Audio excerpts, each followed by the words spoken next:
Hello, good morning and welcome. Welcome back to the EV Bloke here. My name's Sean and welcome along to the channel.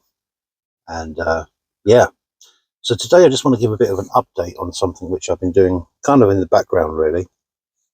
And that's putting together an email which I'm going to send to BYD. This email is going to be along the lines of things that could be improved about the car. Will these things be updated in the car, etc, etc, etc. What things can we expect in the future, that type of stuff. And I don't expect to get answers to all those questions from the 2 or 3 people that I actually have open doors to, or an open line to, if you like, in terms of being able to speak about these things. But what I do expect is to get answers to several of them. So why I'm speaking to you guys about this is that I'd please like you to either email me or message in this video things that you'd like to see changed in the vehicle that currently aren't. There could be simple things to do with the infotainment system, some modernizations to that, which I think there could be loads, let's be honest. Whether it is one of the things I put down is to have miles per kilowatt. We're in the UK. An average of the past 50 miles in kilometers means nothing to me, really. And you might think, well, what's the point in all of this? You know, is it really that important? Well, I think it is. You know, when this car first came out, when I spoke to at the dealership to the guys, and I mentioned a couple of things like about the regenerative braking on here and stuff like that, and he said, well, what you got to understand is that the car is really aimed at people that may be taking their first entrance into EVs. You have to remember these cars come from China, and to their belief, possibly, is that when their cars come to the UK, they're some of the first cars to maybe get here under EVs. I don't know how their thinking is, but they're pretty much thinking that we're still quite behind the transition here, which we certainly are in some degrees, in some ways. And so the point of what they're trying to say, the point of what I'm trying to say here is everything's very simplistic about this car in terms of the information. The infotainment system itself is very, very basic. I've mentioned this in other videos. It could have a lot more information for people who, if you're doing lots of road trips or if you're doing lots of mileage, you could do with a lot more information on how your efficiency is working and that kind of thing. In my next video, I'm going to do a summer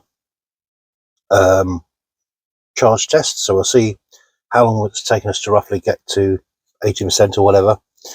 And we'll do that and see how it compares with some of the earlier ones that I've done, whether we get any more speed, etc, etc. So that kind of information is very, very important, I think, for people with EVs. Now, like with the regenerative braking, for example, what's the harm for them to put in a one-pedal driving with varying degrees, like you find in a lot of Hyundai cars and other vehicles as well? Maybe 4 settings, a very light one, a medium one, a more severe one, and one-pedal driving. Because when you're going around town and the such like, one-pedal driving is really, really nice, and I do miss that because I more or less had that in my previous Hyundai, where I don't have it in this, anything near it. So that's one of the most important things that I see. You know, just those kind of things. There's so many things they could do with this car to improve it, really. Because, as I say, on the whole, it's a really nice car. It drives really well. The efficiency is superb on it. Visibility is great. The size inside is good. The practicalness of the car in terms of storage is good. So many good things about the car. But it's let down by these kind of small things, really. Or are they small? HVAC system, the air conditioning, how this car controls, and I've been getting a lot of comments about this. Oh, you know, my car's getting too hot, it's getting too cold. There doesn't seem to be a proper balance. The way that this car deals with thermal management, so we're going to get updates about that. So that's just some of the things that I'm talking about here. You might have other things that you're thinking about. Drop them an email. I'll put an email through the video here, but also if you go to the channel, the introductory page of the channel, I've got always my email there. So if you can't see it or can't write it down quick enough in time, do it there. Also, you can put it in the comments at the end of this video if you like. Just put some things that I can put into the email to BYD to get some answers on, are these things going to change? The last video I mentioned about the BYD store, why is it so empty? Why can't we have more updates in there? You know, they could put lots and lots of apps in there, really. They're not that hard to do. Other cars have got them. And, you know, so those could be in the car to create a higher entertainment value when you're charging, etc. That kind of thing. There's lots of things they can do. And it's just whether they want to do it, can do it, are prepared to do it, etc., etc., etc.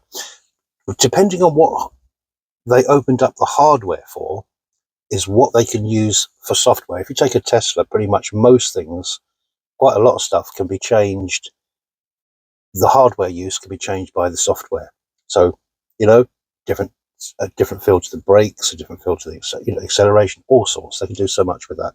And I'm taking it that probably BYD, being a tech company themselves, is pretty much the same as well. So can we have some changes to our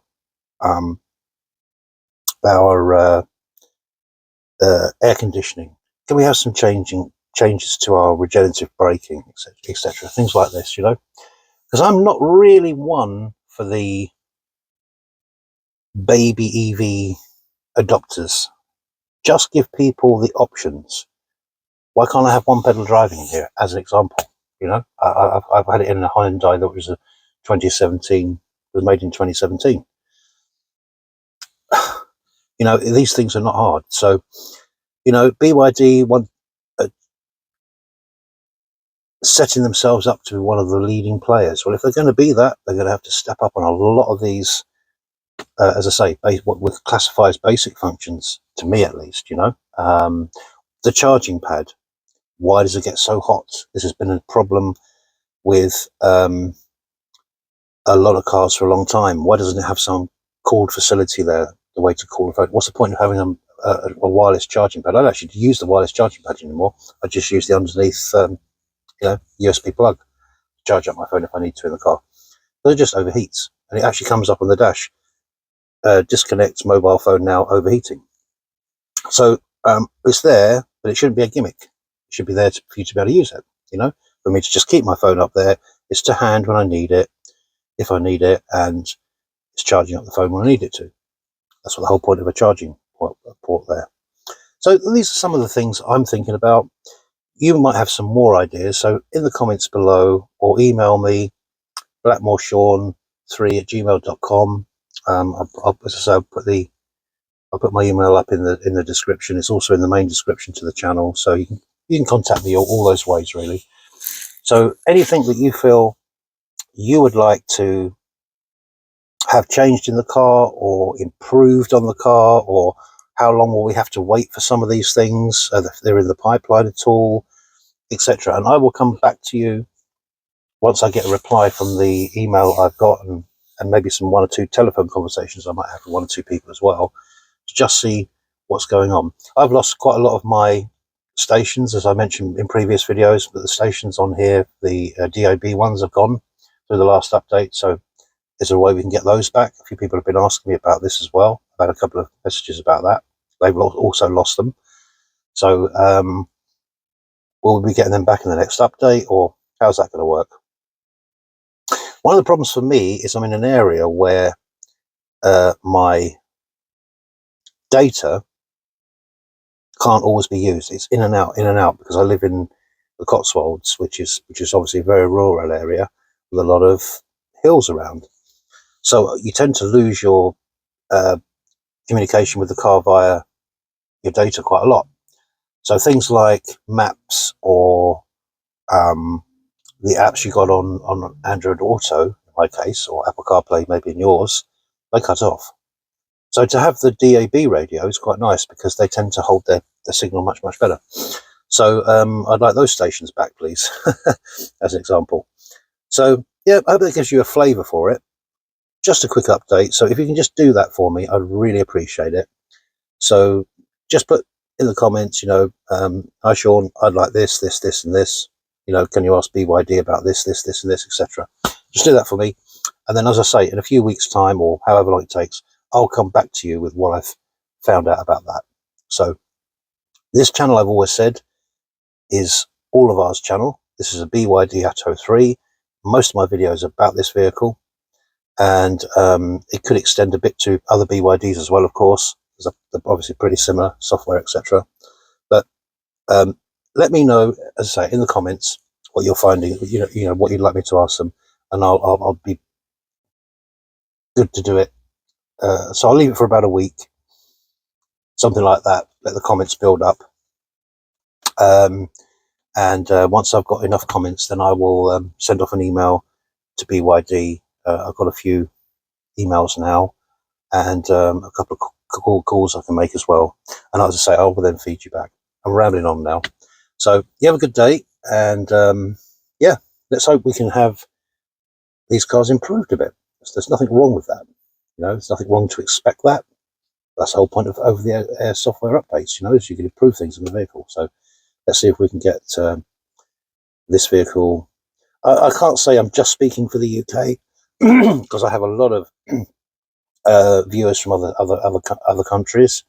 So what I can do is aim the email at a broad spectrum, but I will focus on one or two things that we have here, like the miles per kilowatt, which we'd all like to see, I think, instead of this average over 50 miles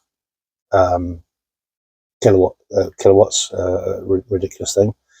So yeah, let me know in the comments, as I say, and I'm rambling on now, so I'll say bye, and I'll catch you on the next one.